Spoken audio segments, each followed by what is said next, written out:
inconvenience happened at work, and I was like, I'm going to unalive myself. And someone was like, whoa. I was like, well, no, that's just like a joke. Yeah, it's just something you say on the internet. We're all Yeah. friends here. Right? All right. 3, 2, 1. Welcome to the One Take Podcast, episode 98. We are doing the much awaited, maligned, rather, The Last Duel, a movie that is actually good. We have unapologetically crapped on this movie for how bad it tanked. We'll get into that here in a little bit. But I've Dex, been trying to tell y'all since fucking October hey, this movie is a banger. Literally, night one when this movie came out, I said it's real cinema hours. We're going to support this movie. None of you wanted to listen, but that's fine. I put it on my back. I gave this movie like $14 because I saw it twice, and it made $17 at the box office. But this movie fucking bangs, and I've been telling y'all for literally 4 months now, and now it's on HBO Max. People can see it, and they're like, "Oh, why didn't anybody tell me about this movie? It's so good! Oh my god, Ben Affleck's in it, Matt Damon's in it. It's so good! Oh, what a story! I told y'all for months. Now it's my time to shine. We here. Much like your Patrick Mahomes takes, no one is listening. I can't win them all. I can't win them all. It's hard to back up. It's hard to stream and back up what was just like an all-time football Sunday, but here we are. Yeah, man. I got Brady out of here, and we're talking about the last duel. So, I went 2 for 3, not bad. 67% from the field is all-time great, so. We were talking about this before the podcast. Tej, if you gave Josh Allen and Patrick Mahomes, like if it came down to a throw-off to see who won the game in overtime, how far do you think that those two could get a ball? I said 75 yards. Dex said end zone to end zone. I said legitimately 100 yards. I think Josh Allen or Patrick Mahomes, with all the pressure and all the adrenaline, like fate of the Super Bowl depends on this. I think one of them could throw the football 100 yards in the air. Josh Allen threw 9 touchdowns in 2 playoff games, and he went home. That is insane. That doesn't make sense. That doesn't make dumb. Sense. It's so dumb. That'd be like if the NBA overtime rules were like first 1 to 5. Like you're just like, what? Oh, anyway, we are doing The Last Duel, a movie that is on HBO Max that you can actually see because the marketing for this movie was absolute garbage. Dex, we said this before on this podcast. If you're a regular listener to this podcast, this bit is old to you now. But if you're new to this, and you're like, oh, I want to see what people have to say about The Last Duel. It tanked. It was crazy. It was I wrote a whole article on it. It was one of the biggest bombs of 2021 by far. And the studio has no one to blame but themselves. Also, the actors and the filmmakers have no one to blame but themselves. Did anybody see anyone promote this movie? Not once. Like I've never heard Matt Damon say a word about this movie existing. Like he was like Matt on Damon, Hot Ones, and he was like, "The Last Duel is fine." Like he was like, "What?" I see Matt Damon multiple times a day talking about fucking crypto.com, and I just cannot escape him. But this man never once mentioned that The Last Duel existed. Goodwill Hunting trying to sell me cryptocurrency is getting old. I'm done with that. I'm not interested. It's not happening. Yeah, we'll talk about it a little bit more, but let's get into the synopsis. This is on HBO Max. Go check it out. The Last Duel came out a few months ago. Rated R. It is a little long, 2 hours, 32 minutes. That actually kind of feels like it flies by to me. 7.4 on IMDb. Number 20 popularity movie overall right now. King Charles VI declares that Knight Jean de Carouge settle his dispute with his squire by challenging him to a duel. Pretty straightforward, but it isn't. It's a little bit deeper than that. Ridley Scott directed this movie. 80-year-old Ridley Scott coming in hot with 2 movies in a year. Incredible. He didn't miss either time, if you ask Not me. really. No. I know some people will disagree, but both Last Duel and House of Gucci are bangers to me. So That's true. That's facts. It was written by Ben Affleck and Matt Damon, the first movie that they've written together since Good Will Hunting that won them an Oscar. Nicole Holofenser, I'm so sorry if I haven't pronounced that name right. She also added, she came in to help write the script, and I think she was the woman's perspective at the very end of the film. I think that was all of her doing, which was smart by Affleck and Damon to be like, nah, I don't think we should write this. yeah, good call. Good call. It would have been better if Ridley Scott brought in a woman to also direct that too, but we can get into that. Yeah, we got to get into that.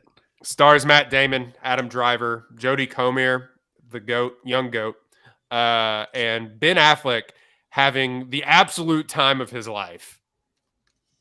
Just, I don't think he's ever had more fun in a movie. I don't think he's had more fun in a movie in like 10 years. I really don't. Ever make him Batman again and make him have to go around town being depressed.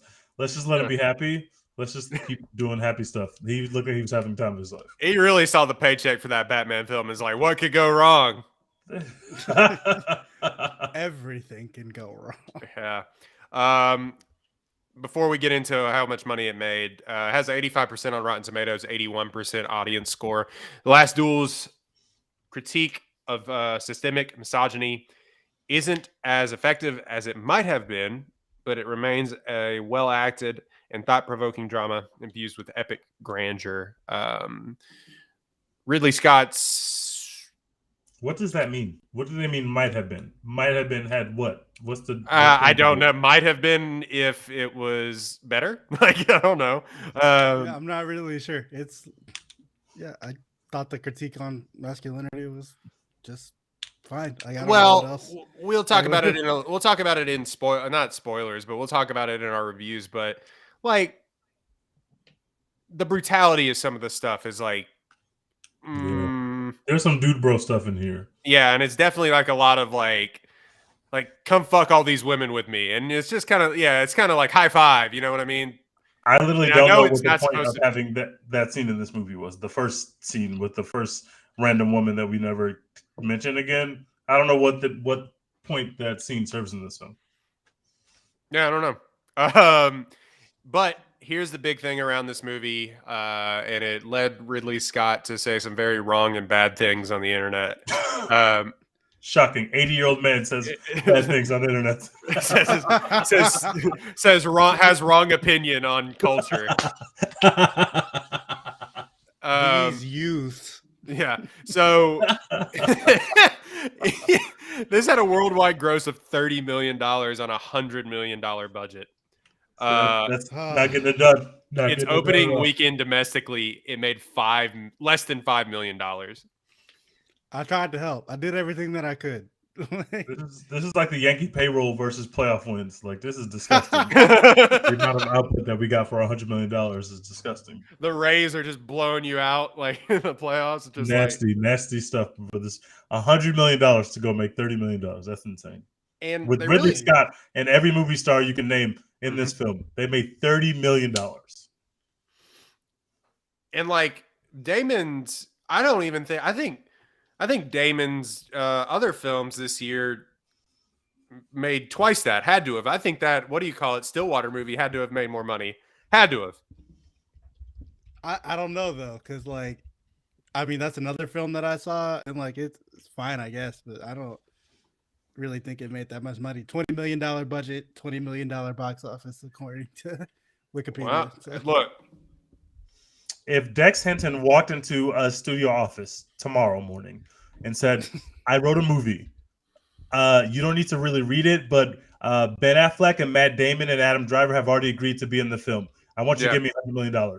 They're handing him $100 million without reading the script because he just named 3 of the biggest movie stars in the world. How can this movie not make the money back? It's the most sound investment I could ever imagine. And somehow Ridley Scott, who is an American hero and a great director, made $30 million out of that investment. Except that he's British. The math doesn't make sense. Oh, British hero. I'm sorry. Yeah. No, but it really is. And they like we've harped on this enough almost, but I just had to talk about it because like his last sword and sandals is kind of the genre of what, the layman term for these films. His last sword and sandals movie was Exodus, God and Kings, a movie which is bad, but but it quote unquote did not do well at the box office. It made 24 million. And granted, that's in them's as 2014 moviegoers when people, like there's a lot of things going into why this tanked, COVID kind of being one of them. But you say that, and then a lot of other things kind of made money around this.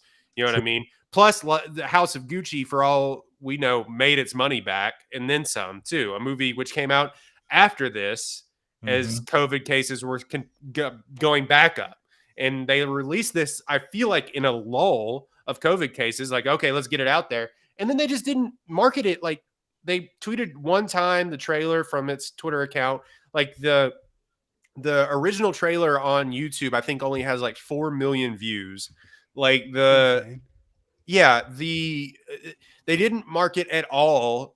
Haven't done any awards pushes. They didn't market that like, oh, this is a movie that Ben Affleck and Matt Damon have written, first movie that they have written together since they won an Oscar. Everyone's seen that clip of them jumping up and down and like forgetting who to thank and bringing their moms to the Oscars. Like, everyone has seen that and knows, Matt Damon and Ben Affleck go hand in hand.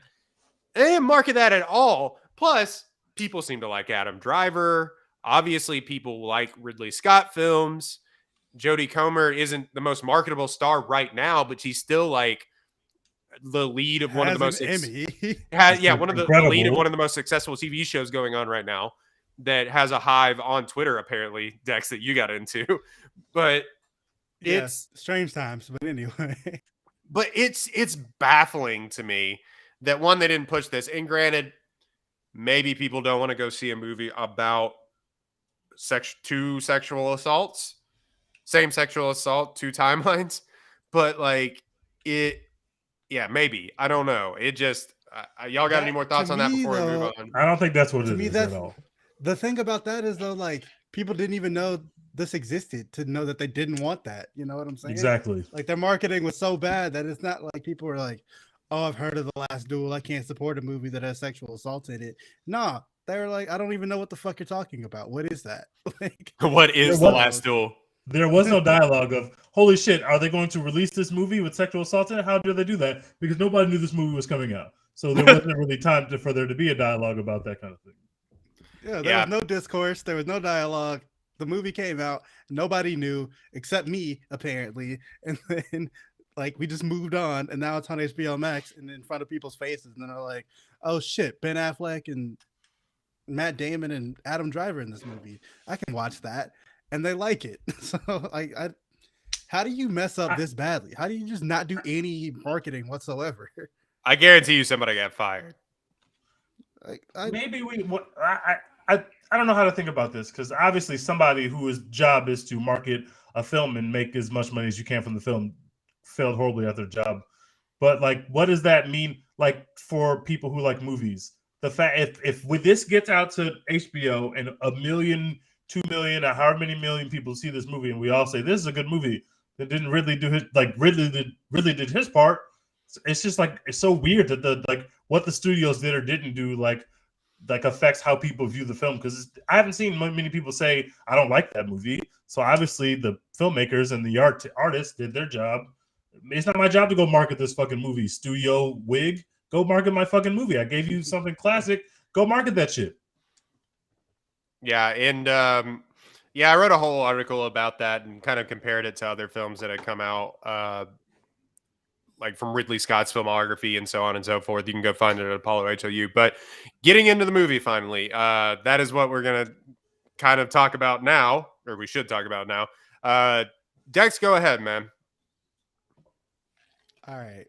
So I saw the trailer for this movie the day they tweeted it, and I assume most Americans would do, I saw that Adam Driver, the young GOAT, he's not even that young, but still, Adam Driver, Matt Damon, one of the biggest movie stars working today, are starring in a movie, takes place in like the 1300s, and they're going to have a duel with each other. And also Jodie Comer is here from Killing Eve. Like, I'm on board. I'm sold. I started watching Killing Eve right before this the trailer dropped, so I was like intimately familiar with how good Jodie Comer is. I don't know if a lot of people are, but anyway. So I was super excited. Movie comes out. I go opening night to see it. There's like 7 other people in my theater. And we were all just having a blast. Like this shit was incredible. Like Was it you and a bunch of olds? yeah, it was me, Yeah. like 3 older couples on a date, and then like one other random movie nerd who was there by themselves. Like, like one of those situations. That's one of the better tweets that I've seen in the last few weeks. Is like, the movie's about to be fire when it's you and a bunch of old people. It's just you and like I live in Katy, it's Houston suburb. It's like if I'm seeing it and there's a bunch of like old couples there, like 3 or 4 of them. Like we in for some shit. Like this is gonna get nominated for an Oscar usually if it's just us in there. But so I didn't know much about like how the film was structured and things like that. So when I got there and it starts out with like chapter 1 and it's I don't remember the names, but Matt Damon's character is like telling you the story, and then it like flips back. We're gonna do that all film. We're not gonna say any of their because it's all French and we're dumb. So no thanks. Yeah, nobody needs that. But yeah, it like gives you Matt Damon's part of it, and then it gives you Adam Driver's part of it, and then it gives you Jodie Comer's part of it, and you're seeing like the same events play out these different ways. And like Matt Damon comes out, and it's all like it's not all serious, but it's mostly serious, and like it's a movie about rape and things like that, and you're like, okay, like this is a real like serious thing, like capital F film. All right, we're in. And then Adam Driver character comes back and is like telling you like, nah, bro, this shit was hilarious. Like you should like you joking me right now, bro? You could have had this fun the whole time. Like me and Ben Affleck been over here vibing and fucking like just doing whatever we want. And like I just really appreciated that about it. And then obviously you come back with Jodie Comer's part of it, which is again like very serious and gives you all the commentary on misogyny and things like that, which I really appreciate. I really like that like storytelling approach to it. And the plot is great to me. Getting to see bits and pieces, like get it, like add more context as it builds and learning new information exactly when you need it, but not before you need it. I really appreciate when stories can do that. And then by the end of it, the Last Duel, like the titular Last Duel, is the incredible. duel of the Last Duel. Yeah, watching Adam Driver and Matt Damon beat the fuck out of each other is incredible content. They were beating the hell out of each other. Exactly. Obviously, crazy. You have the whole like existential, like misogynistic commentary about like this shouldn't be happening in the first place. Obviously, we just saw this man rape Jodie Comer twice. He literally made us watch it 2 times. Like we shouldn't be having a fucking, Matt Damon walked into court and was like, "Ball don't lie." That's the whole fucking reason that there's justice in this scenario, because the ball ain't lie. But like, so that like balancing that like commentary with the dope ass action of Adam Driver and Matt Damon beating the fuck out of each other after we've hung out with those 2 and Ben Affleck having a fucking ball. It's an incredible movie. And I went and saw it again when I was on my like movie watching streak during the Astros playoffs.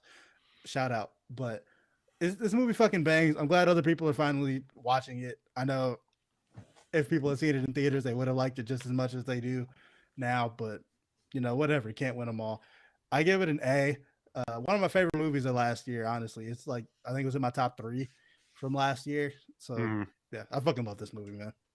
Teej, go ahead. I enjoyed it. Going into the movie, I didn't know. All I knew was that Jodie Comer's character was going to be raped, and that was going to cause these 2 men in the center of our film to have a duel. But I didn't know their relationships to the woman or how we would get there. So I really like the way that when you are first watching Matt Damon's story, that like there are parts of the story that you see that you show like, okay, Matt Damon's not the good guy.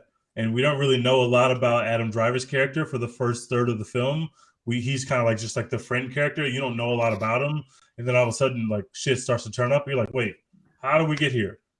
I'm missing something. Like there's obviously something that we've missed, so that when we arrive at the end of Matt Damon's part of the film, we know that he wants to fight to the death the dude that was his friend like 30 minutes ago. So, oh, this Matt Damon guy doesn't treat this Jodie Comer woman very well. But what the hell is going on here? And then, the way he romanticizes his relationship with Jodie Comer, and it just kind of looks like when he returns from war, and she's just like, "Oh my God, I'm so happy you're home." And really, she's like, "I was holding shit down. I'm gonna be miserable now that you're here. Like, it was actually much better when you weren't here. But now some crazy shit has happened to me because nobody was here. And now I got to try to process that, plus deal with your own insecurities and the fact that now you are thinking that I'm telling you like something that's not true." And I just love the way that it kind of spools out, and you slowly get pieces of the story until you get to what is the truth, which is really her perspective of the story, which is the actual truth. And you kind of see these guys for what they are. So by the time you get to the duel, you're just like, man, these guys fucking suck. But obviously, I don't want our main character. I don't want Jodie Comer to die. So I guess I'm rooting for Matt Damon. But really, these dudes both deserve to die. And then they beat each other to death for 20 minutes. Like, it is just great filmmaking. But this is what Ridley Scott does.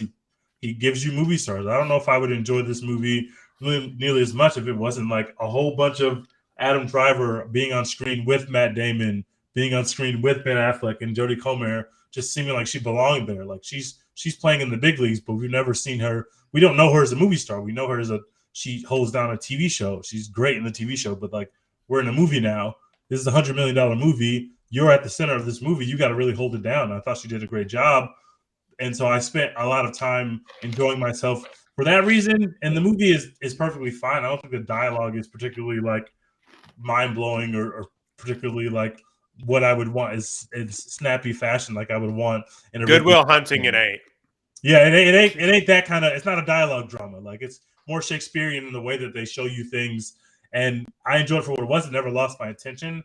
I would give it an A-. I thought it was as good as people said it was. I see why people enjoyed it, and I just thought everybody's performances were top tier, and it was really weird. At first, I was like, "Why is Matt Damon or Ben Affleck in this movie making jokes?"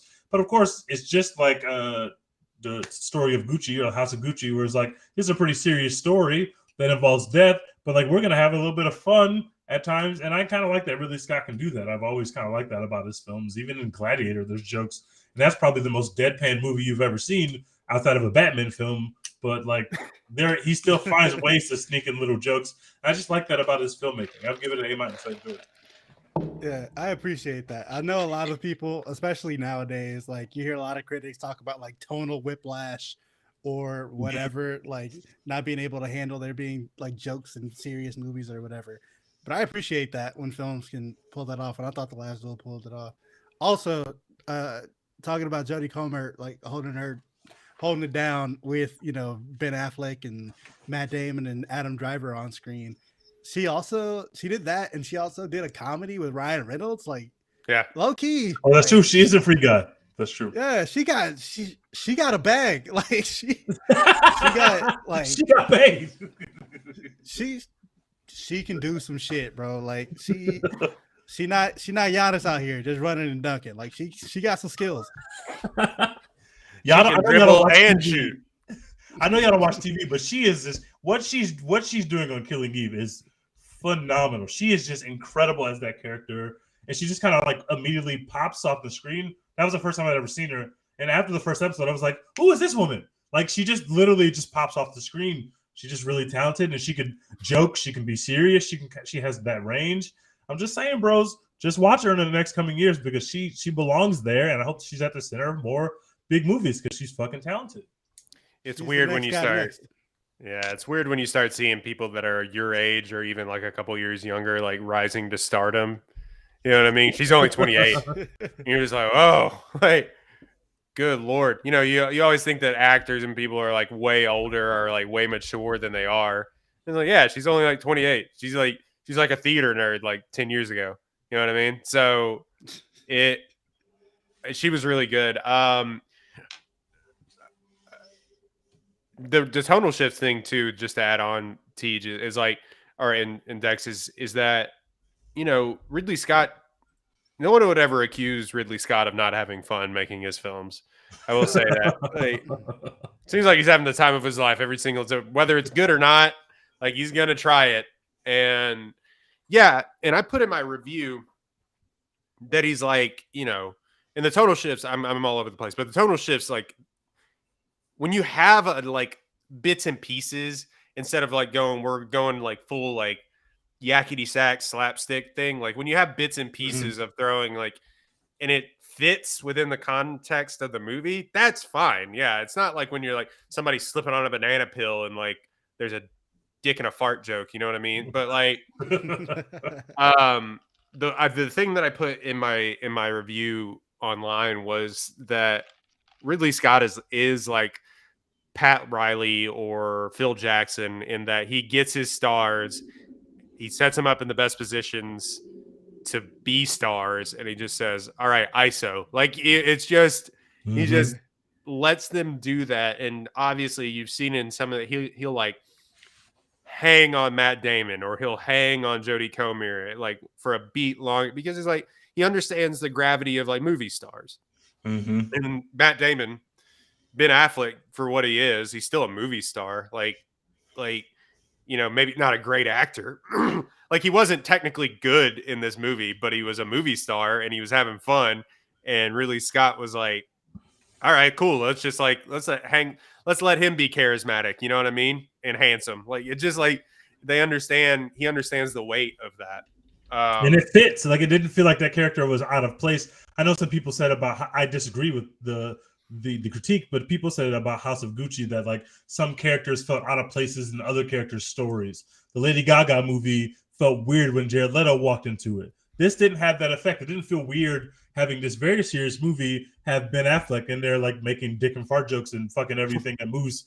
Like it didn't feel weird. It felt like, oh, that's how a guy with that kind of power over these people would act in that position. Yeah. He's just like a playboy and he would act like that. But that the fact that he has that power is central to the plot of the film. So he kind of has to live his life in that way to show you this is the guy that's supposed to make the ultimate decision of quote unquote justice. Like this is going to go to this guy. Oh, we got to get around this guy. He's just having multiple orgies with Adam Driver's character. Like, yeah, it fits. Like him just being like, take your pants off. It's like, it's just funny it's just in the movie. But, all right. So this is the part that I want to talk about in my review. And it's going to be hard for 3 straight males to talk about this part, but we're going to do our best. There are multiple rapes in this movie. So, if that would dissuade you from watching this movie, I could completely understand. It's a lot of trauma for a lot of people, a lot of trauma for a lot of women. Unfortunately, they tried to, I think, tell a story about that, which I'm glad they had. I'm glad they had a woman, like I said at the beginning of the review. I think mostly right. Jodie Comer's part, which I think is smart. Dex, you said in the group message that if this is directed by a woman, maybe it's a little bit more subtle. Like the second scene, and I get why they did it the way that they did it to tell it in a different way of how the first rape took place. The second one was just particularly heartbreaking and brutal. Like I get why they did it, but it's also like, can we leave this a little to the imagination? You know what I mean? Even the first one too, because it's like the first one is like, oh, she, you know, and living before 1980 stinks. Let me just we'll say that every single film. Again, we have to say this. Living before 1980, absolutely garbage. Yeah, because within this movie, he's like telling Ben Affleck is like, oh, she protested as all women do, but it's like, bruh. Like it's like it's still rape, and it's like, well, she's not pregnant, so it can't be rape. Yeah, that's just science. Yeah, that's just science. Do you enjoy sex with your husband? Because if you do, you would have been pregnant by now. Yeah, like, what's really going on here? Like, if you enjoyed it, it couldn't have been rape. They like say that in this movie, and it's just like, like it's just one of these. It still hits a little bit too close to home, but it's also like, man, that would.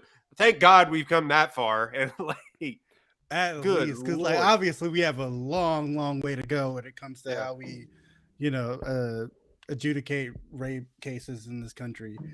Obviously, I mean, you got 2 Baylor grads sitting here talking about this movie. Like, we know we got a long way to go, but that's when you watch the first scene, where it's from Adam Driver's perspective and it shows him raping Jodie Comer, like completely like not left to the imagination. You see it straight up. We're like, okay, we got that answered. I wish we didn't have to see it, but like it's good that they didn't just leave it like ambiguous, like did he or didn't he, whatever. But then when they show it the second time, it just feels like feels dirty, man. It feels really gross. Dirty. It feels gratuitous. Like I understand why they did it that way, right? To show like, Adam Driver, watching it from Adam Driver's perspective, obviously it's still bad, but you might be like, okay, well, that's just what it is. It feels kind of like PG-13 in that way. And then you see like it from Jodie Comer's perspective, and it's like much more like rated R, like holy shit, this is extremely fucked up. Ugh. Obviously, as it is, and it like lasts for so long, and it feels like so 5 minutes. It feels so brutal as a viewer. Yeah, and I feel like had they not shown the first one and just shown the second one, it might feel not better, but like wouldn't feel as gross and gratuitous. Gratuitous is the good word there. I agree. Yeah. If you want the shock, if you want to really let it set in with the way you did the second one, then just show us the second one. You don't have to actually show. I don't think the first one and putting them close to each other accomplishes enough to justify having us watch it twice. It didn't really add anything else. It really just gave Adam Driver made it closer, a different perspective, but like it didn't add anything to like we knew it was rape when we saw it the first time. So it's not like we had a question about what was happening, and so I didn't think you had to really show it in a more brutal fashion. Just show us the brutal one, and then let us process that, and let's move forward with the film. It was a super weird decision to show it twice. Not to mention the other gratuitous rape scene that we got before Jodie Comer's character is even raped. It's just like, oh, so we're just gonna like throw all the rapes in this film. Like this is crazy. Like, why are we doing this? Yeah, and it like in a different perspective, I imagine it was like Ridley Scott being like, oh, well, this is how fucked up like 1390 or 1380s is, and like men just got whatever they want when they wanted it, and it didn't really matter. But it just doesn't quite come off that way because they didn't quite explain, like they throw it away with the line that I said of her, well, my lady doth protest, but it doesn't, they just kind of throw the yada yada that where it's like if they would have gone on to explain a little bit more, and I guess maybe the courtroom scene, but the courtroom scene's still only like 3 minutes long from Jodie Comer's perspective.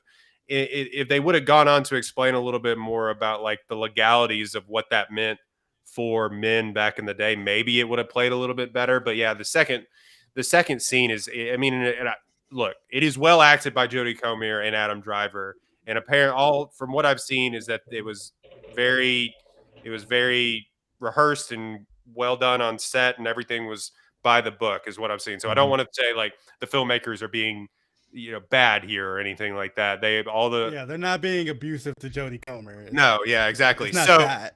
Yeah, but it was as a viewer, you're like, yeah, I could see why if you knew this was in this movie, like you wouldn't want to watch it. You know what I mean? And that may be a barrier to entry to a lot of people. And that's where I take points off for the movie.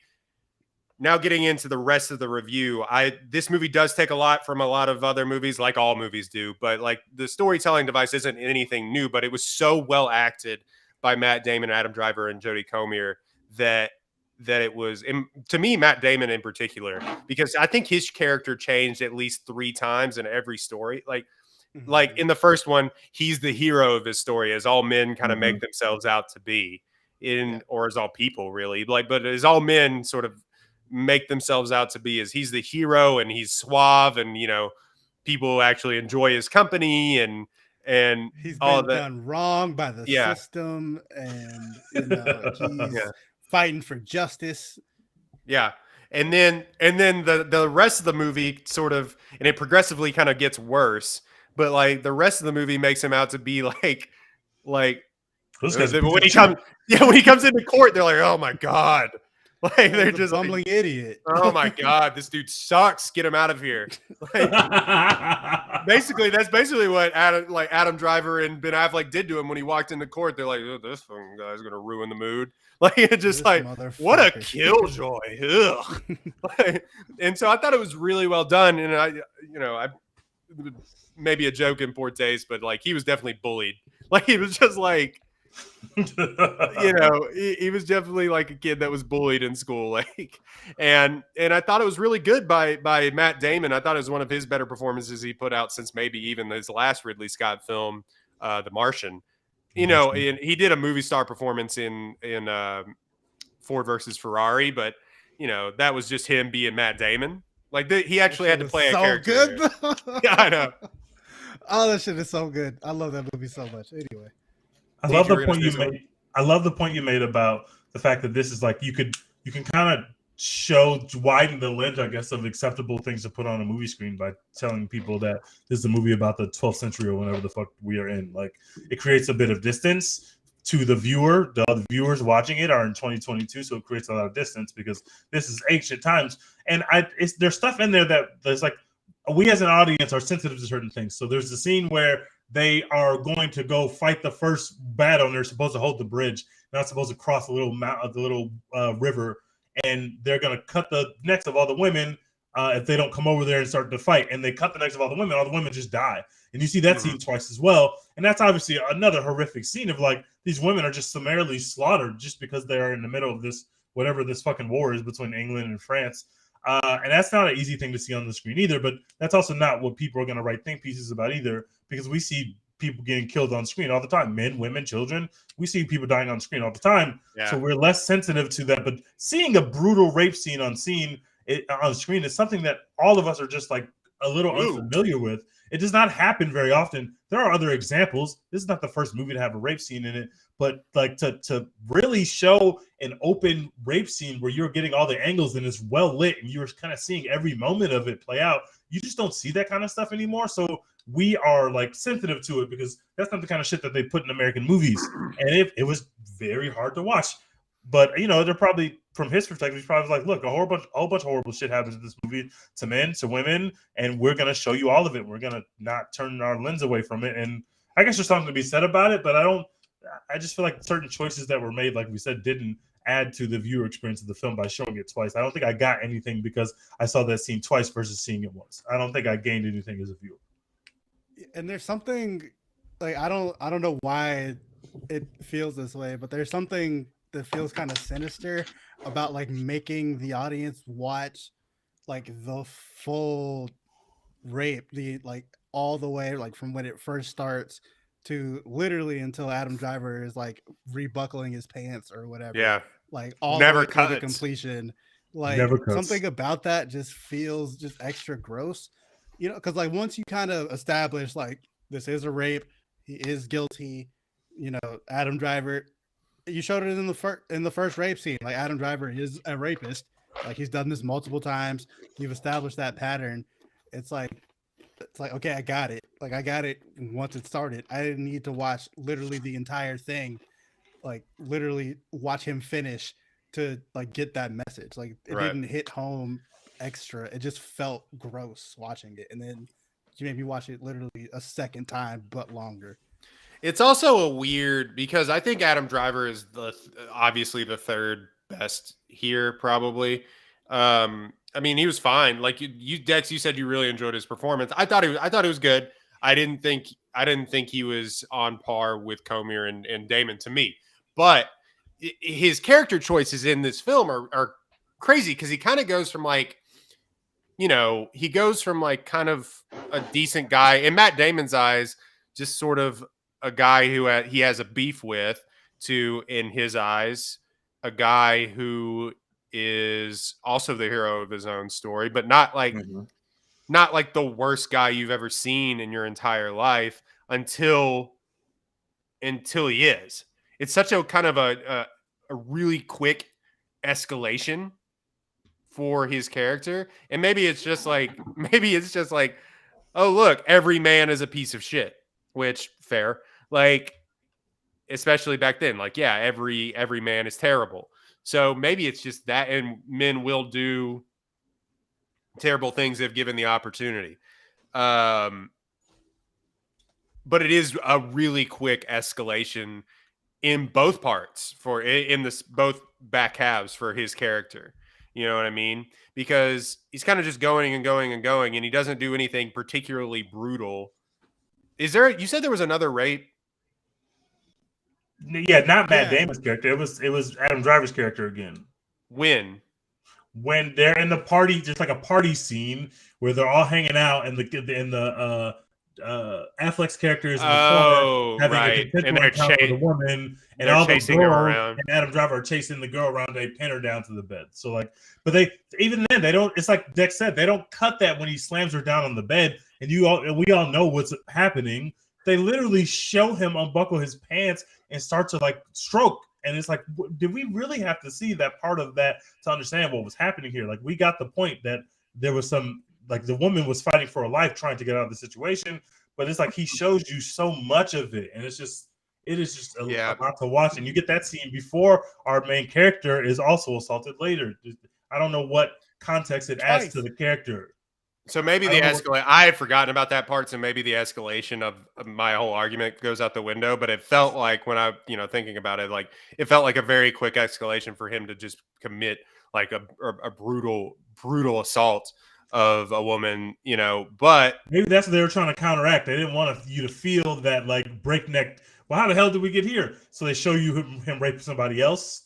But you don't really. But even then, that turns into an orgy with Ben Affleck's character. So it's like.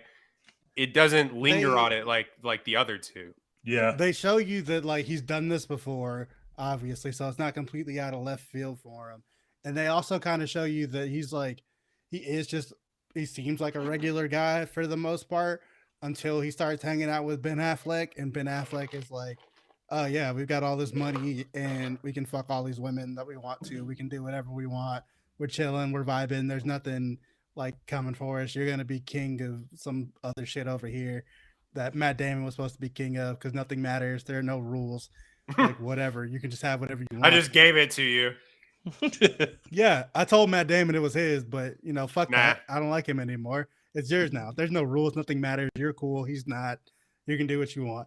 And so that turns into him raping that first woman that we see.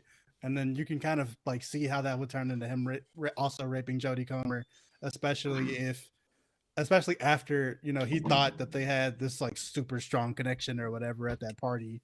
And did they have? Was that a dream or did they have sex?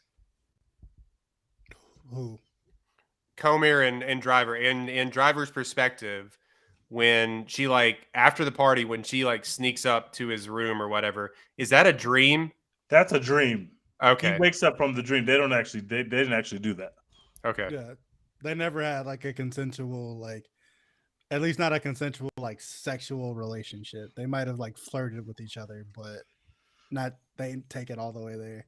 Yeah, I think the extent of it is the scene we see in the little marketplace where they are flirting. I think that scene happens, but that's the extent of their interaction. Basically, is they flirted that one day, and then she was like, "All right, let me chill out and get back to my husband and get back to my boring life," and then did that, and then he popped out the door one day. Well, and that's really interesting though, because he has that dream, and then there's several like I guess ministers ran the courts or whatever, but there's several like lawyers or ministers. I was like, did you dream that you may have had this encounter? Like, no, bitch. Like get out of my face. That's what I wanted to say this entire movie. Half of that time was like, get out of my stop. That courtroom stuff is also not that I'm critiquing it like it shouldn't be in the movie. It should, but that courtroom stuff is so hard to watch, man. It is. Yeah. That scene is an incredibly hard scene to watch, just by the sheer number of men there are in the room versus this woman. There are literally like scores and scores of men in this room just looking at this woman, all accusingly. None of them believing her, and none of the women actually believe her either, which is like another thing too. It was nasty. It was nasty. I appreciated that bit of social commentary too. How it was like women just being like, "She's lying," or "She wanted to fuck my man," or whatever. Like she called him handsome. Yeah. Ooh. Like that was so stupid. And then Matt Damon freaked out about that. Like you're just like, so you think he's handsome, bitch? Like, get out of my face. The way they play the way they kind of show you that she has bad sex, I really like how they do it. It's like when he says like your little death must have been good for you. Like it's like, no, bro, she did not come. She never comes. You've never made her come. Like that you are giving her the most trash sex of all time. She hates every second of it. You've never had pleasurable sex with this woman from her perspective, but like she has to like keep up his ego because he's the man and what the fuck ever, and maintain his ego. And I think it's so fascinating to see that, like, in a courtroom, they have to ask you, or they don't have to ask you, but they feel like they're asking you, like, do you receive pleasure from your husband? Dude, Because can it's you like a imagine? scientific fact in this rape case. It's crazy. See, you're a lawyer. You're not this kind of lawyer, but you're a lawyer. You imagine if you went to law school and they said, all right, this is how you handle assault cases. First, you ask the woman, does her boyfriend or husband make her come? have you finished recently? Can you imagine? No. But then, insane. Even if you do all of that and you get every answer that you need for the jury to be like, I still don't he believe didn't do it.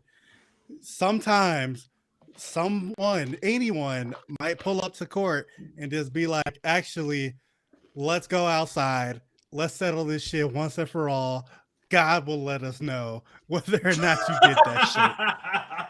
I can just file a lawsuit right now against Elon Musk. Elon will say, I don't owe that guy any money. You owe me $50 billion, but I will settle for a duel, and we'll let God decide who owes who $50 billion.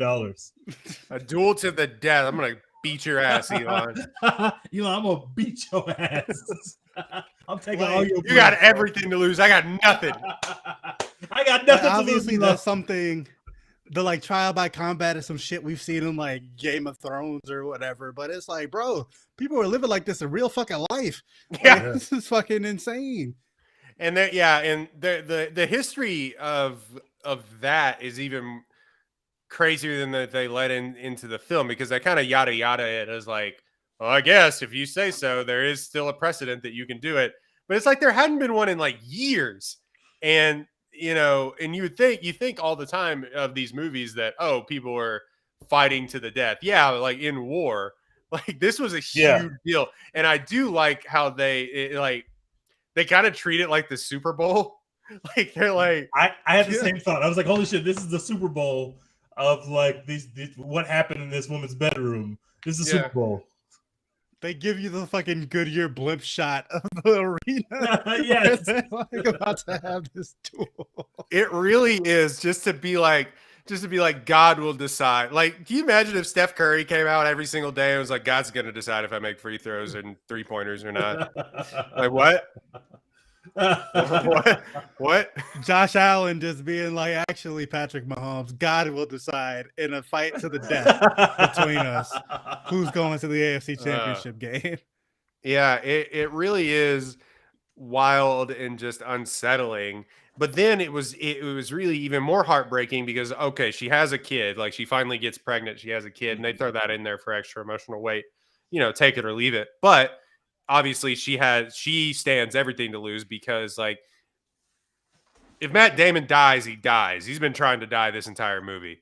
But like, fuck him. And you hate him. By the time he gets to this duel, you hate him anyway. So like, fuck if he dies. But now his fate is tied to the fate of our main character. So we're now, like, if he doesn't win, they burn her at the stake like a witch.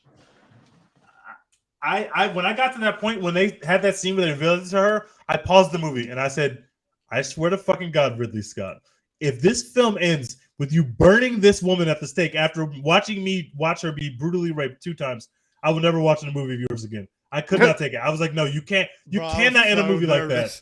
I was so nervous, bro. I was like, please don't let the last shot of this movie just be a smoldering woman like Game of Thrones style, just burnt at the stake.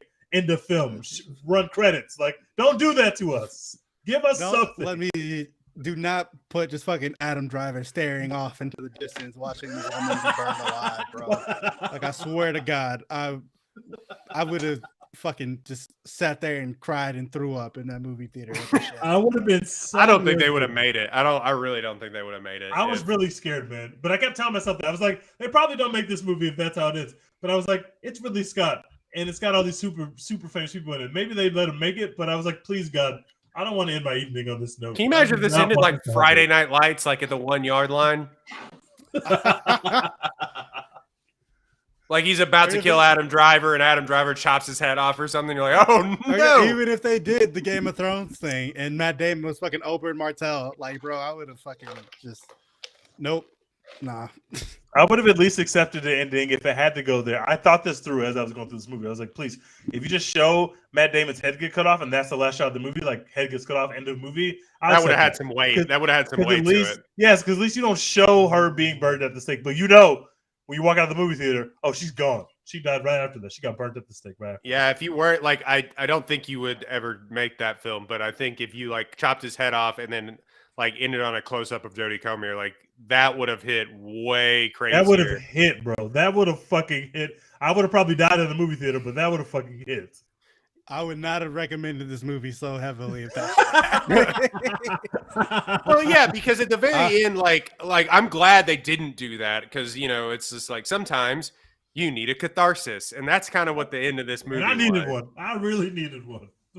It really after seeing the brutalization of this woman, like the entire time, and then she's helpless. Just to see these two douchebags beat the shit out of each other is like, oh, and then he dies.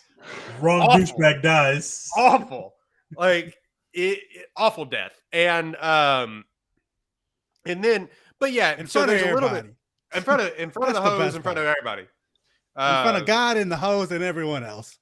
God said, "You got to die," and no, and it's just there's a little bit of catharsis there after that happens, but then you're kind of left with like the seedy underbelly of it, like at the very end, which still has a lot of emotional weight. Where she, you know, they're cheering him on like Steelers fans when Big Ben wins another Super Bowl, but like, God damn. And holy shit! Wait, was that wrong? Funny, but it's so funny. Damn, am I wrong? Ben Roethlisberger's career is the last duel if Adam Driver won the duel. That's fucking insane. Yeah. He went on to win 2 Super Bowls. That's the darkest timeline. Am I wrong? Oh boy, you are not wrong. Yeah. There goes Adam Driver is more like Karl Malone, so you know he won nothing. Oh no! Yes. Oh no! Incredible content. Yeah, I may have to cut this whole part out, but the thing with that, there's a little bit of a seedy underbelly there at the very end when they're cheering him on, like seriously, like he just won the championship or something. They're having like a parade for him, and then you just have Jodie Comer in the back, like, oh god, you know what I mean? Taking a victory lap, like, yes, see guys, my wife did get raped. Then it's like, bro. This is you didn't win the Super Bowl. Like, I understand you're still alive, but like all the attention goes to him as opposed to if we really think that God has just told everybody that this woman didn't get raped, we should probably go to apologize to this woman. Like, this woman obviously told the truth, and we all called her a liar, and now we have been shown by God that she in fact told the truth. So we should apologize to this woman. But that apology, of course, was never happening. It was never going to happen. She just got to be alive. I did appreciate though, like how at the end in like the fucking Coach Carter credits at the end, they were like, he died shortly after, and she lived another 20 years. That was the win. Like, she got to live without him and run the business and run the house and never remarry because fuck men. Never remarry because fuck men. And she got to live her best life and raise her kid. At least he gave us something, man. At least he gave us something. Yeah, there's a tweet. There's a tweet with the woman from what's the name? But it's the meme, the good for her meme was like me watching the end of the Last Duel. Yeah, so this is part of the good for her cinematic universe with Midsummer and Last Night in Soho and like, so on and so forth. Other movies. Not enough, if you ask me, to be completely honest. There's not enough in the good for her cinematic universe, but everything that happened in Midsommar was deserved. That boyfriend in Midsommar deserved every second of what he got in that film. Every bit of it. He was wild, dude. Y'all know we love to talk about Florence Pugh. When Florence Pugh cracked that smile at the end of Midsommar, fucking incredible content. Incredible content. I love it. We support Florence Pugh on this podcast. One of my favorite memes to ever tweet is when Baylor is losing, and it's just I tweet the dude in the bear costume with the rest of the stuff on fire. Like where he's like stunned, he can't even believe it. Like I tweet that a lot. Greatest movie of all time. Yeah. Jodie Comer is right up there in the Young Go power ranking. She's probably top 5 at this point. She's really good. I'm waiting for Anya Joy-Ivy to show me something in 2022 that blows my mind. Anya Taylor-Joy. Because Anya Taylor-Joy, sorry. But there's all these young actresses that are kind of breaking away from the young pack. I'm also keeping my eye on the woman that plays the new Hawkeye, whatever her face is. I'm keeping my eye on her too. Haley Steinfeld. Yes, I'm keeping my eye on her. Not only does she look great, but also she might be one of the young goats. I'm just keeping my eye on her right now. I think right now the top 5's got to be Florence Pugh, Saoirse Ronan, Zendaya, Haley Steinfeld, Jodie Comer. If I had to pick a top 5 right now, I love that top 5 because Zendaya is a queen. We got to respect her. Thomas and McKenzie, like first one out. She's there. Yeah, we got a lot of young talent. We're in good hands in the future. It's like AFC quarterbacks. We got Josh Allen and Pat Mahomes and Joe Burrow. And redacted. No, I'm kidding. Lamar Jackson. You know what I'm saying? We got some heat. Like, yeah, that's a lot. And we don't want it. We don't want to offend anybody on this movie. If you are talking about this movie, obviously triggering subject for a lot of people. It is worth watching. The duel part of The Last Duel, like Ridley Scott still got it. I can't say that enough. Like filming that, of course the Last Duel was going to be incredible. This guy literally made Gladiator. I almost wish it was longer. I really wish it was longer. It's so good. It's so long. It's so like good. 9 different. It's like, damn. What corner are we in? Like, how is this stuff? How's this game still going on? They are hitting each other with lances and like. Oh man. Oh shit! That guy is like his leg is cooked. Oh shit! Now his back is fucked up. Oh damn! It's over.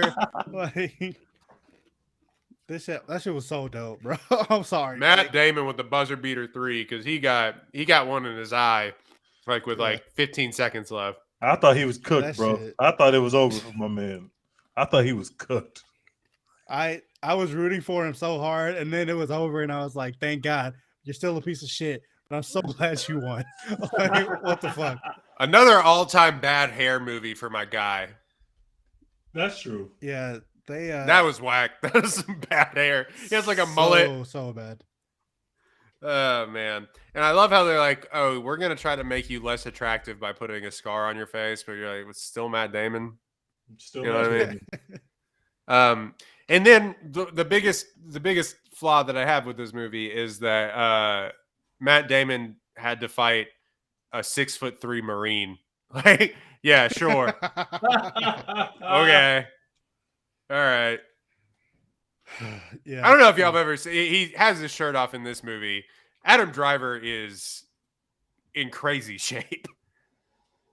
Like the kind of shape that makes you offended. You're like, dude, like, ugh. Adam Driver's that guy, bro. He wasn't scared. There's no debate. He had no fear in his heart that going into that game and trying to win that big game. It was under very nasty circumstances, but he did not back. It felt like watching through the movie. It was like, okay, Matt, Damon's character is a better fighter and warrior just based on their time at war, and Adam Driver's character is more of a playboy romantic, wants to read Latin all day. But he stepped up to the plate. And he got cooked, but Ridley Scott made it look like, it wasn't a blowout by any means. It was a very close game, and it was a great, championship game. And then they rode off with Ben Affleck or they rode off with Matt Damon on their necks, and it was very nasty that he got all the praise. But I was happy with the outcome. Like I didn't want Adam Driver to be on people's necks. That would have been very bad. He went out so sad. They dragged his dead carcass through the mud and hung him up in the town square. That was brutal. I was like, good Lord. That was brutal. I mean, he earned it though. God just told us you're a rapist, bro. Like I don't. God said. God literally told us that just now. We all found out just now. We all saw it together. Pay good money for these seats. At the very end, the king and queen are like, "Oh, God really didn't lie. That's crazy." God do not fuck with you, bro. Like, sorry. God told us, you ops, bro. You got you the ops. Rest in hell. Like it's just like it really is. Yeah, it was It's not funny, but it is funny the way that they used to handle stuff. Dex, he said the ball don't lie is like an incredible. Yeah, ball don't lie. This woman's husband had to come through and say ball don't lie. Like if your husband is trash and he can't fight, like the ball just lying and there's nothing you can do about it. Lying out there. There's nothing you can do about it. And now y'all both dead because you had the nerve to tell everybody that. Like now y'all both dead because your husband got crossed over in Game 7, but the ball actually was lying because that what you said happened actually did happen. It's very sad. Can you imagine like your wife, or like if I told Kaylin I was gonna duel to the death, she'd be like, no, you're not. And it's like, wait, but if you die, I also die at the end. She's like, no, you're not doing that. Roy, you're not doing that. Sorry, you're not doing that. No. There's a little, just some other things. There's a little clunky commentary with the mother-in-law too. That was like a whole sidebar where she was like, "I was raped," and I did, and it's like, yeah, like, but it's like, okay, we could have cut that out maybe. When the mother-in-law was kind of like, "Don't say you're ruining this for all of us." Like it's like I get the commentary, but it's also like, okay. Yeah, I mean, I wasn't bothered by it. I felt like it fit, kind of with, it's just kind of talking about rape culture as a whole and how, women, because they've been pushed down by rape culture for so long that they like start to perpetuate it, that kind of thing. So I can respect that. You're right. It didn't add like a ton to the movie, but I did appreciate them kind of like adding that bit of nuance into it. Because like I said earlier, they have the Jodie Comer's friend. I don't remember who the actress is or what the character's name was, but who was like into Adam Driver or whatever, and then was upset with Jodie Comer for being raped by Adam Driver, like that kind of thing. Because I kind of appreciated them, kind of trying at least to round out their commentary on rape culture.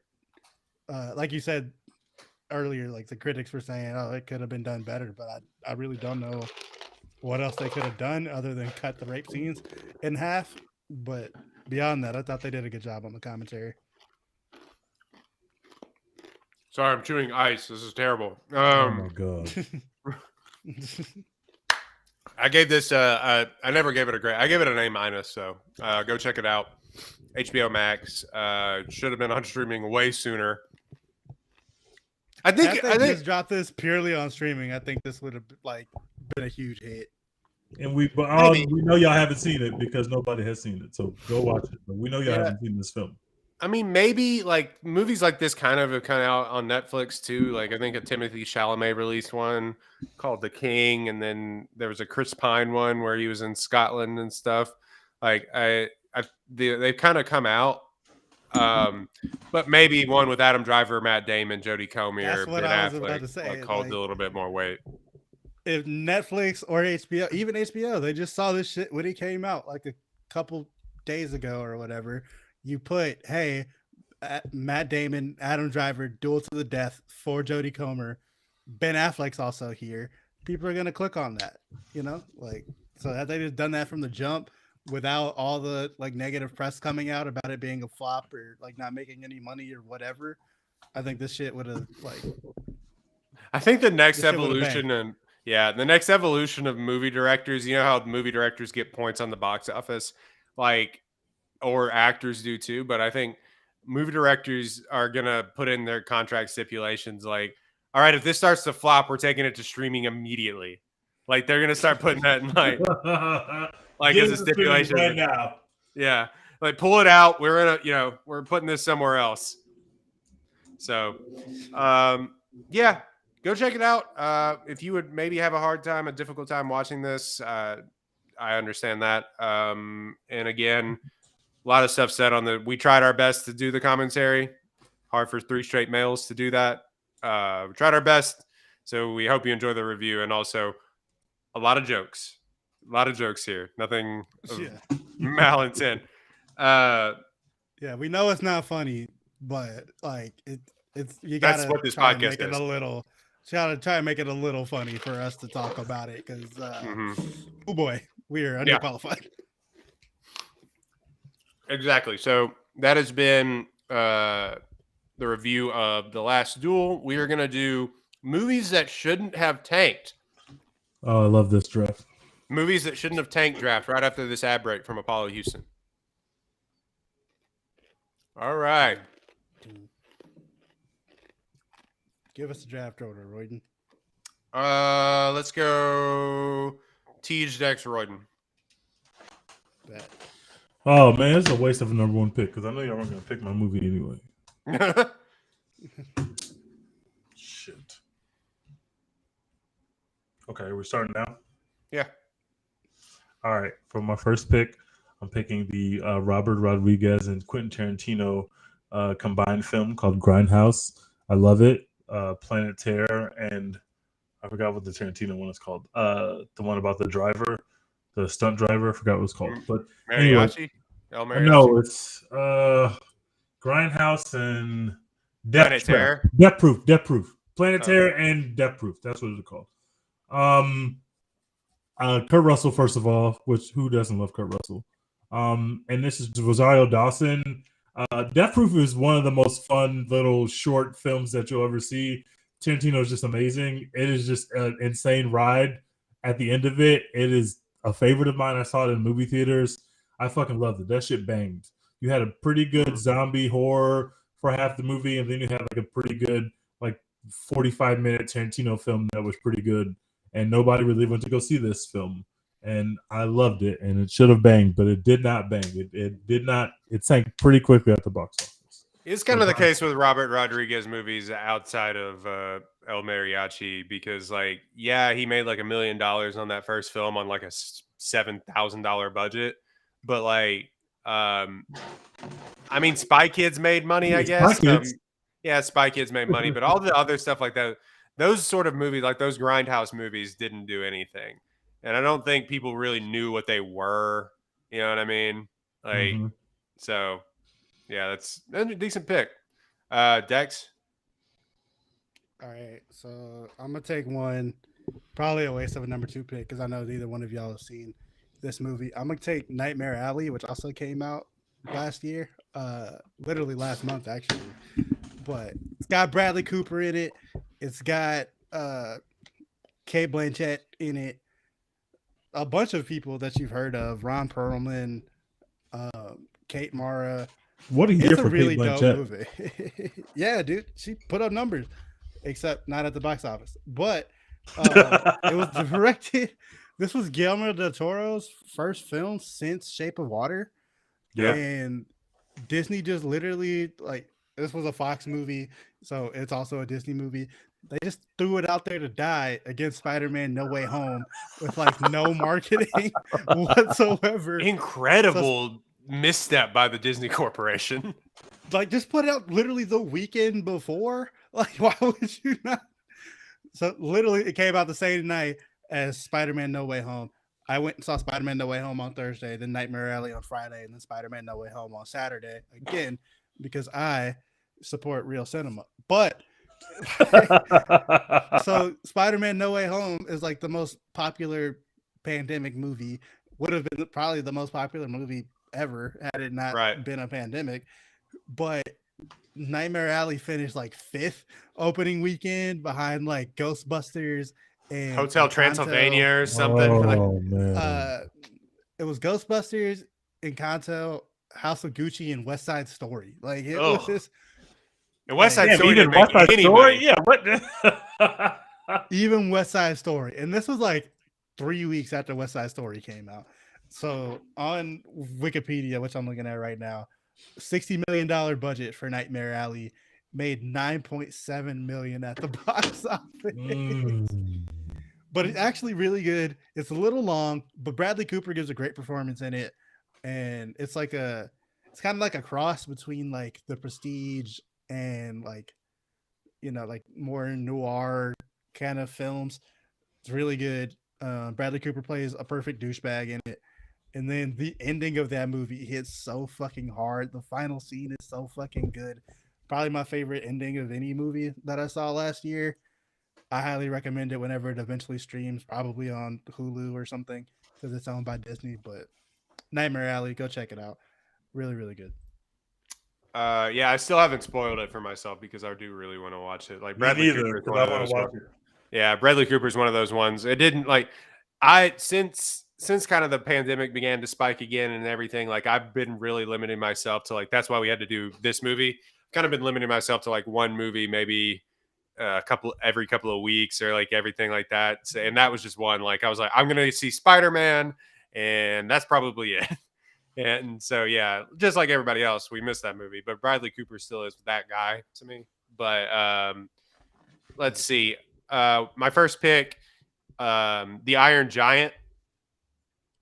Nice. It didn't make it. It barely made $20 million in the U.S. on like a $70 million budget. Yikes! Now it's like widely considered one of the greatest animated movies of all time. Yeah, it's crazy. I haven't watched it in a long time.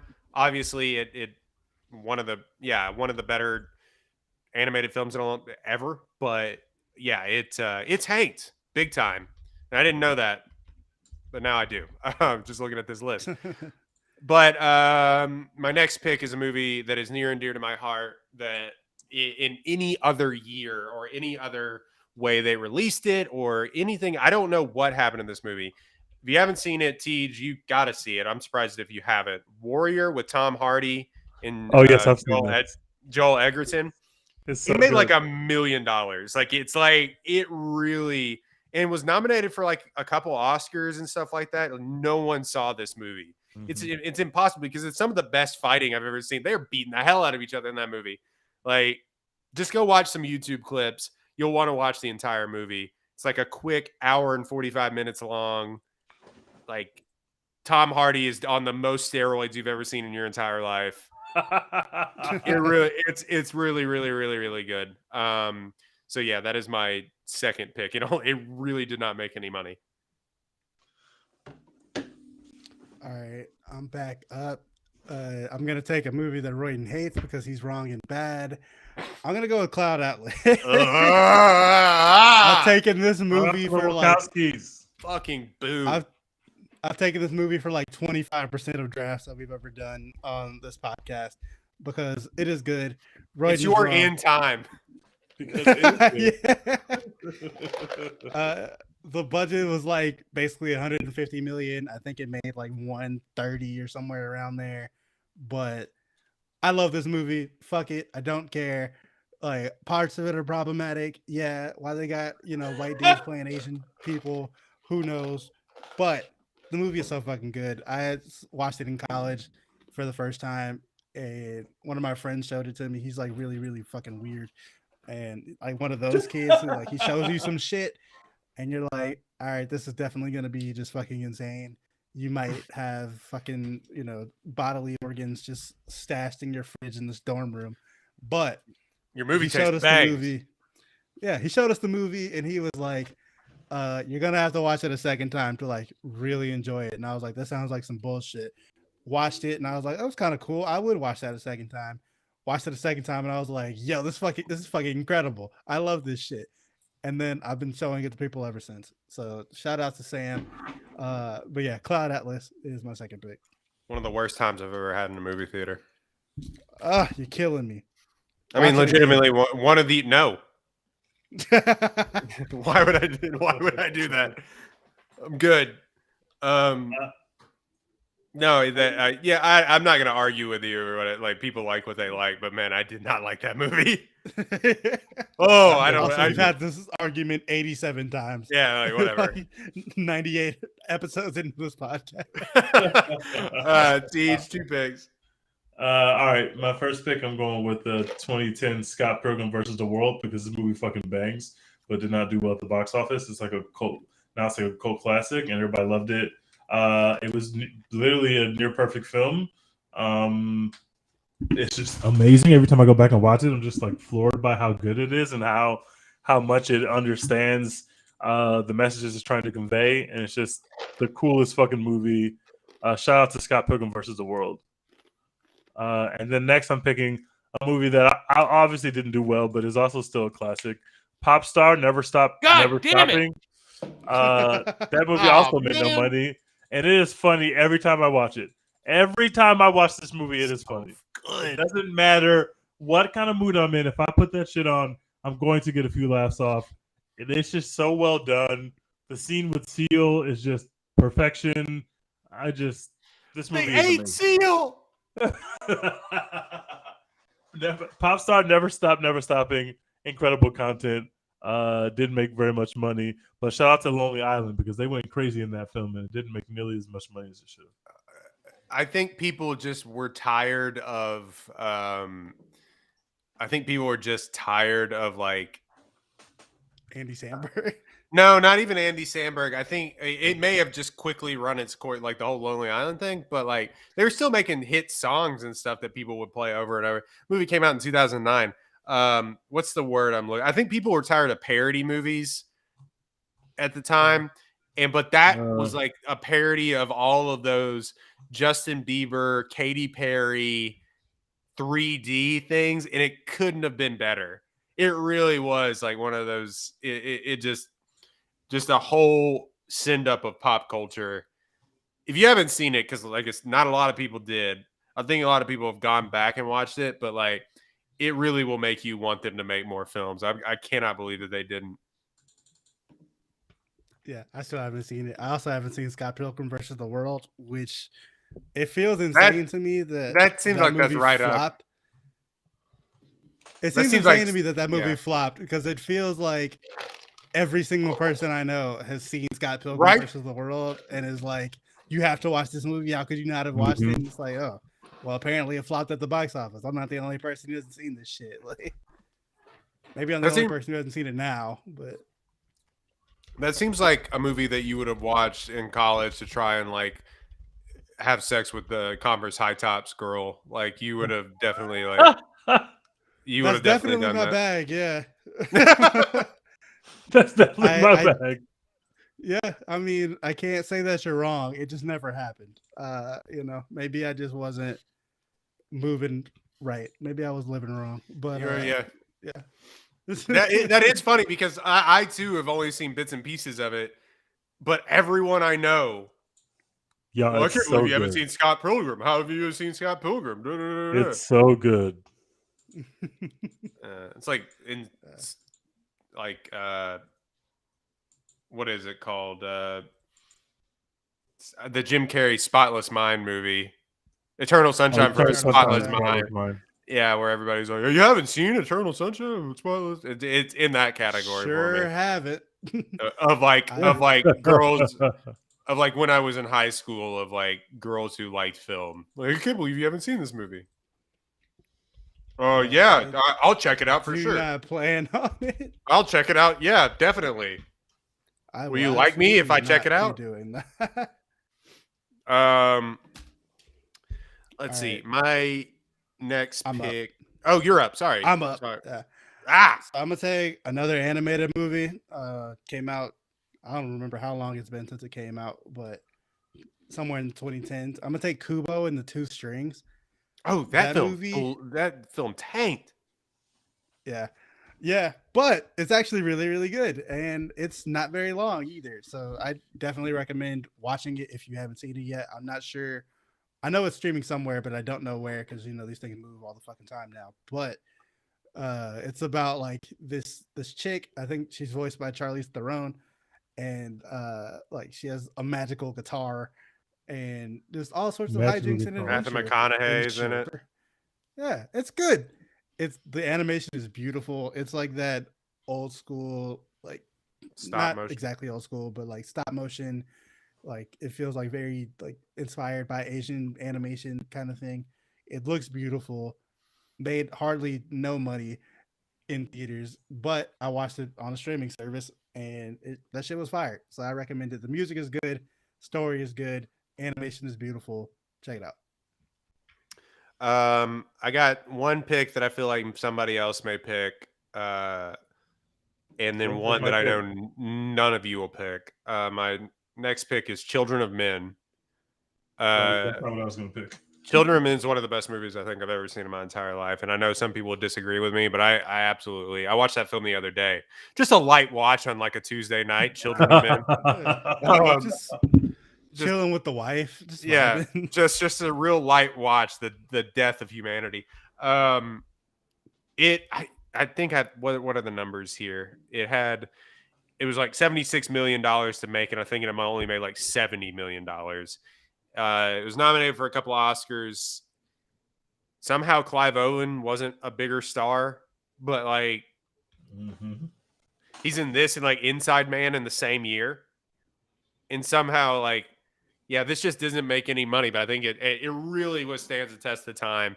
That movie's incredible. If you haven't ever seen it, I think it's on Amazon. But so there's that, and then my next pick is probably my favorite comedy of all time. It's super dumb and actually probably bad, but Hot Rod with Andy Sandberg made no money. That movie, like it's another one of those movies where like everyone has seen the movie, but no one saw the movie. Like, Yep. Mm-hmm. It's crazy. I've seen that one.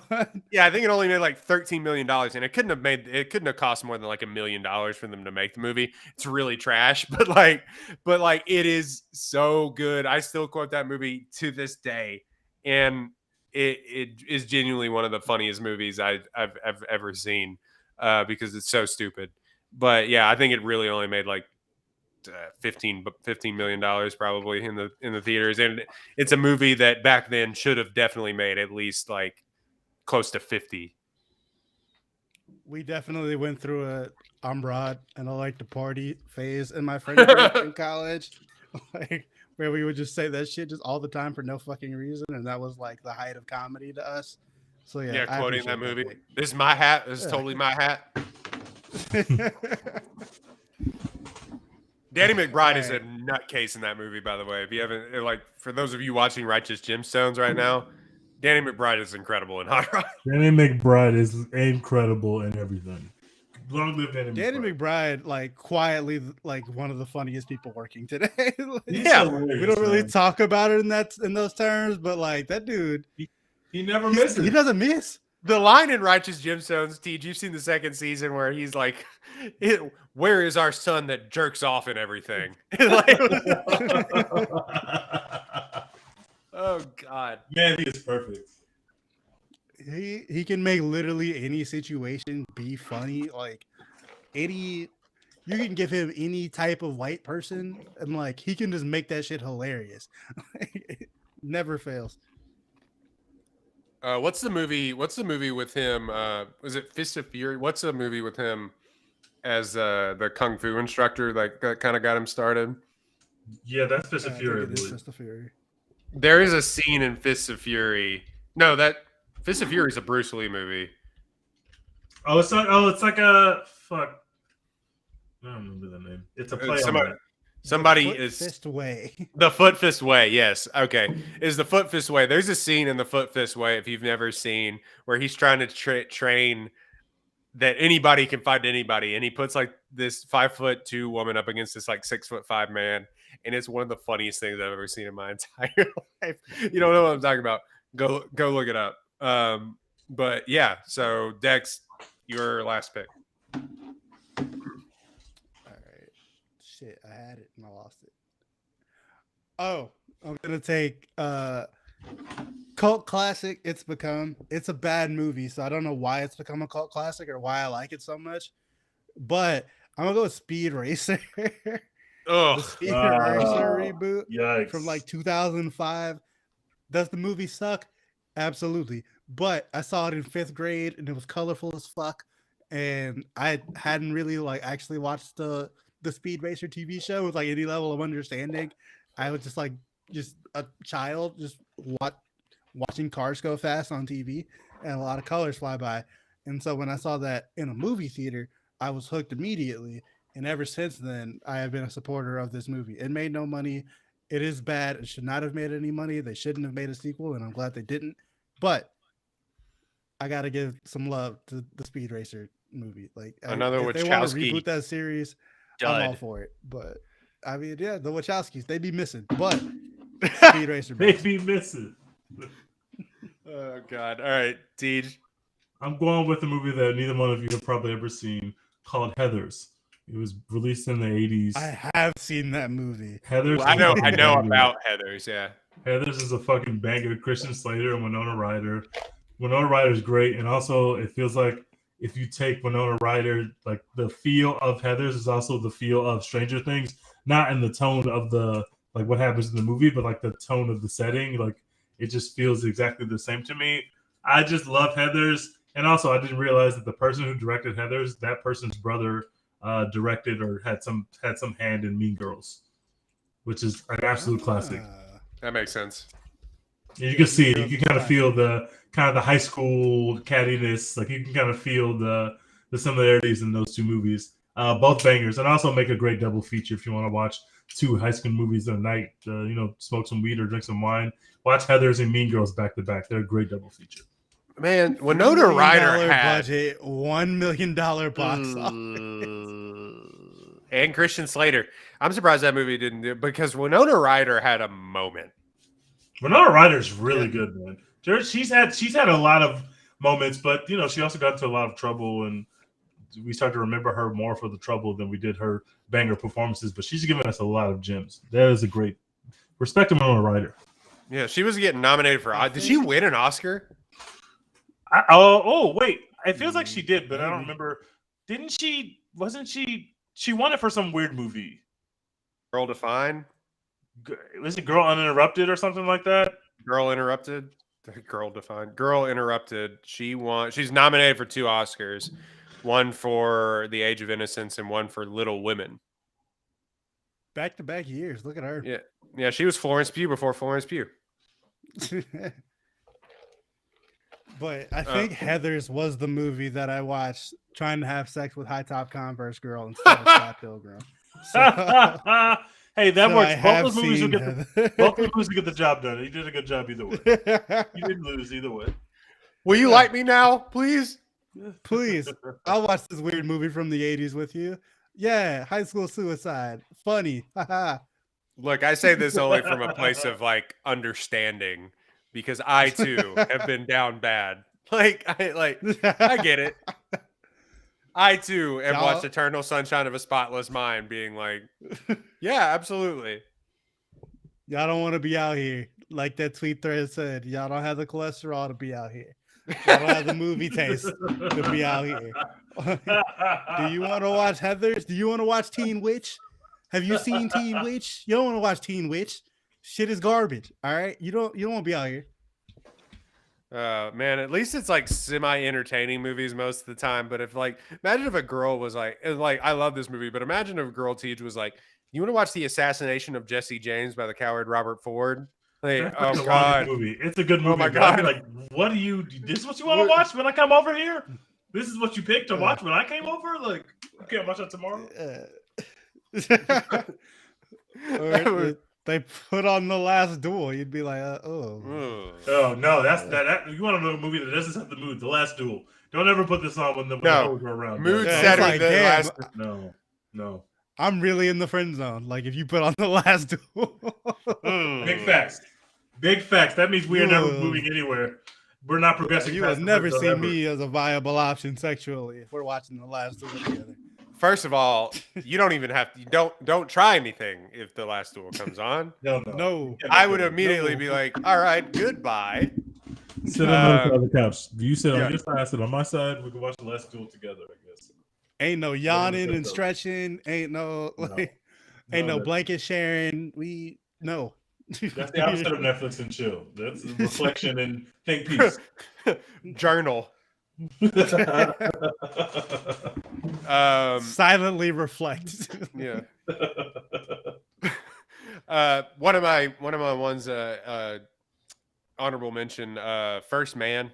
It made its money back, I think, but it should have made way, way, way more money than it did, and it didn't make money for a stupid reason. So, what was the reason? First Man came out, and well, first of all, it's kind of long and plotting, but I love the look of it. I thought it was a brilliantly made film. Anyway, it much better than Ad Astra. Oh yeah, and Ad Astra didn't make any money either. But good, that movie fucking sucks. First Man is decent. Yeah, I liked First Man. Just genuinely thought it was a well put together film. and it didn't make money because a controversy, like most things, it was a Trump thing where they said the American flag's not even in the movie, and it was like, what? And Damien Chazelle came out and was like, no, that's wrong. But it took off like wildfire, and then of course the goalpost moved, and it was, well, he doesn't show them planting the American flag in the moon. And it's like, but the American flag is it's like prominently in the movie. And it just became a Hollywood hates America, and Trump got involved on it. And it's like, basically, like, it didn't, I don't know if he said it, but he's basically like, that film is a piece of shit. He hadn't even heard of it.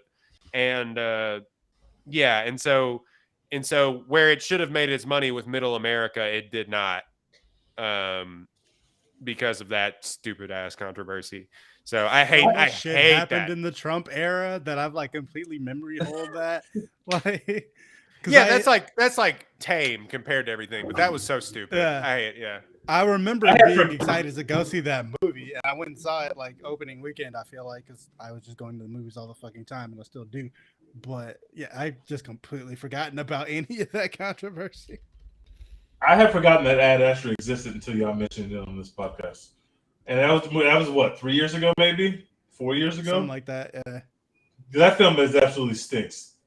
It's not Ad good. Astra. Garbage. Thank you. I Brad literally Astra. memory hold that movie from my brain. It literally stopped existing in my brain until y'all said it again. I was like, oh shit, that's that space movie with Brad Pitt. I can't memory hold it because I was so mad sitting there in the theater. I was like, this is the most boring shit. How did they make Brad Pitt in space boring? Garbage. That's when I first like found out my distaste for the word like meditative used to describe movies. Like, that was the point where I was like, oh, so that's what you say when some shit is boring and stupid. It's meditative. Get the fuck out of here. There's a podcast I listen to called The Weekly Planet that calls that movie Dad Astra. Yeah, that my dad left me. He went to space.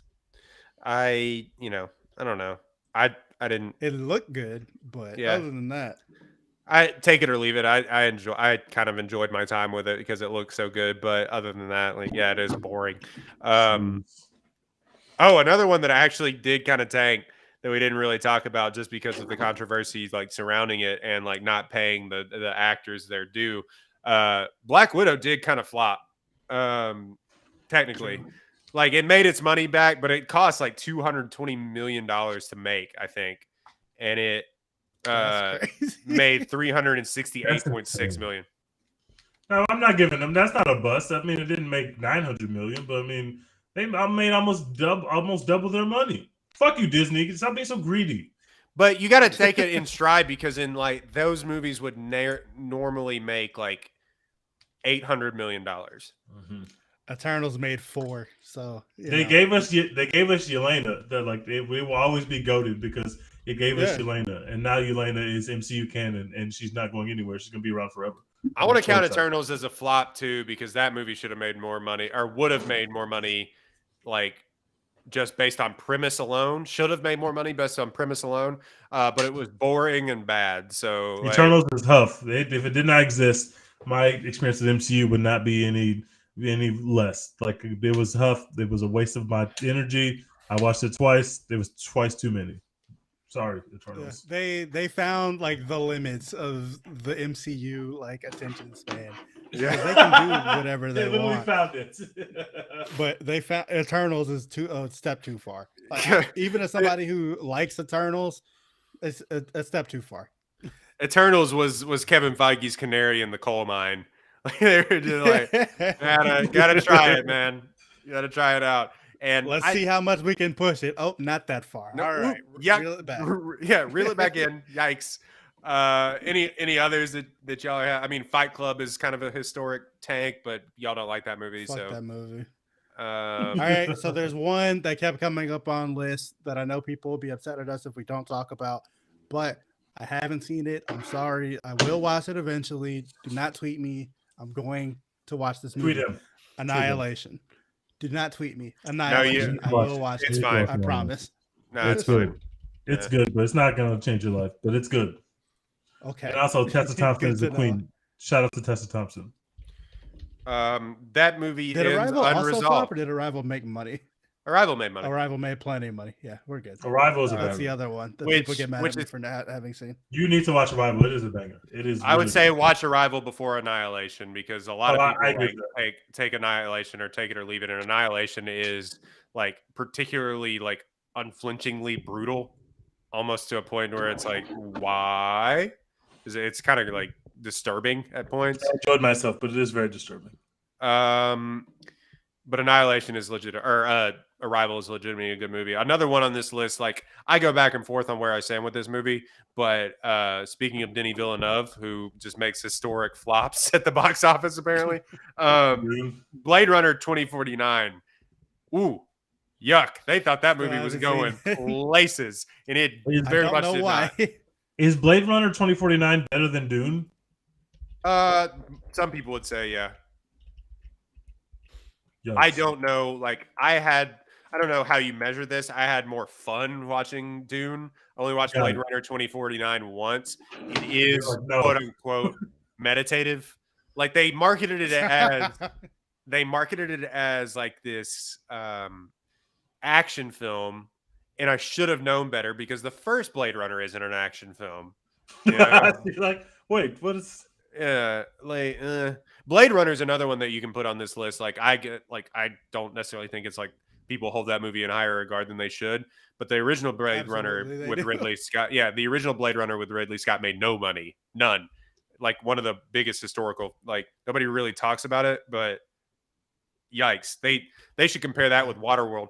Blade Runner 2049 on a $150 million budget. So like maybe adjust that for more money spent on marketing, which they really did. Only made $259 million. They were counting on that movie to break box office records. They were like, we need, like, we got Ryan Gosling, we got Harrison Ford, Ana de Armas. Like, we are making money. Nope. Yikes. Because it is 3 hours long. I haven't seen 2049. My only like connection to the original Blade Runner is that we watched it in my high school English class. Like we came to class 3 separate days and watched Blade Runner like in 45 minutes. So long. Like, it was cool, but like I had to write a paper about it like at the end of it. So I'm Blade Runner, like as a entity, has always seemed like homework to me. So I've never gotten around to watching the sequel. Oh my God. It is, because I had to watch it for film class too, because obviously it was groundbreaking for what Ridley Scott did with it when it originally came out. But it's like groundbreaking in the same way that like Avatar is groundbreaking in that I don't care. Yeah. Avatar, the all rightest movie of all time. That's how I feel about Blade Runner. I want the fans of this podcast to know that I'm not watching Avatar 2. I'm not watching it. You will if we have to. Guys, don't make us watch Avatar 2 right now. We need to start the movement right now.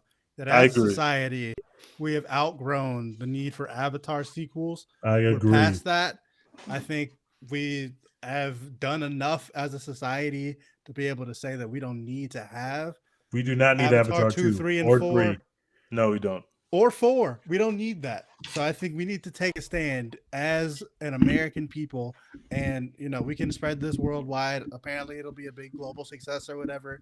I guess people in other countries like the blue people or whatever, but we got to start right here at home, shut this off at the root and say, hey, no, Avatar, you stop, you're done. It's over. I'm not giving them any more of my money, James Cameron.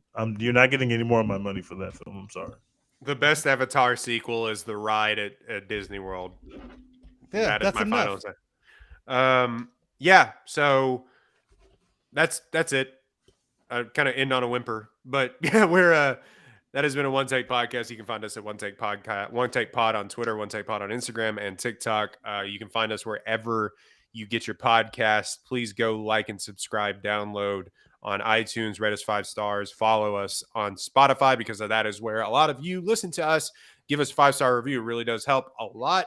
Thank you so much for interacting with us on Twitter, downloading our episodes. We got a lot of good responses and downloads from our past 3 episodes. Released 3 episodes within like the course of a week and a half. So Good little back catalog for y'all there. Next week we will not have, unless Tej and Dex like want to do it on their own and talk about something that Stream marathon next Yeah. week. Me and Dex, 7 hours of stream films. I will be out of the country enjoying myself, not talking to y'all. So no offense, but I will be having a better time than you. Hey, well, debatable. you know. Just debatable. It'd be No, like I that. don't know how good the Scream movies are. Really good. No, but we probably won't have an episode next week. So you got a good back catalog. Thank you so much for listening. Dex, what are we doing? Hashtag support Florence Pugh, baby. We already ranked her #1 in the Young Goat category. She's the queen. You already know what it is on that front. I'm glad all of you are seeing the light, especially after Hawkeye. I appreciate y'all tweeting at me, letting me know that I was right, which, duh. But He I'm needs glad that everyone can see validation. it. I need that sometimes. I told y'all about Florence Pugh. I told y'all about The Last Duel. Y'all gonna start listening to me sooner or later. You know, don't listen to me about football or Patrick Mahomes. But I did count out touchdown Tom a little too early today. But Woo. you know, hey, Woo. can't win them all. He nearly got your ass too. Bro, I was so fucking pissed, bro. I was like, you can't keep getting away with this. Literally, You can't keep getting away with it. Holy shit. Oh, But it was yeah, when it crazy. comes to films, I've been telling y'all, hashtag support Florence Pugh. Y'all see the movement. Also, real quick, thank y'all who read me and Royden's reviews. Mhm. You know, we've gotten a lot of good traction on that stuff so far. Appreciate y'all for, you know, checking us out, reading our writing. We got some big things in the works. New things are coming. We're going to new levels in 2022. It's happening. Stay tuned. PauloHOU.com, our last, actually the last like few articles from us are like from us, from Dex and I. So yeah, Last Duel movie review. If you want to listen to this podcast in written form, yeah, Check it's out there. the Tragedy of Macbeth review up there. And finally, You know, a I did Spider-Man Licorice review. Pizza. Yeah, Spider-Man, Licorice Pizza, a few different things on there. Check us out, ApolloHOU.com. Click on Pop Culture at the top. You'll see all our shit. It's just the two of us. So, you know, it's all us. Let's go. All right, guys. Thank you so much. And we're out.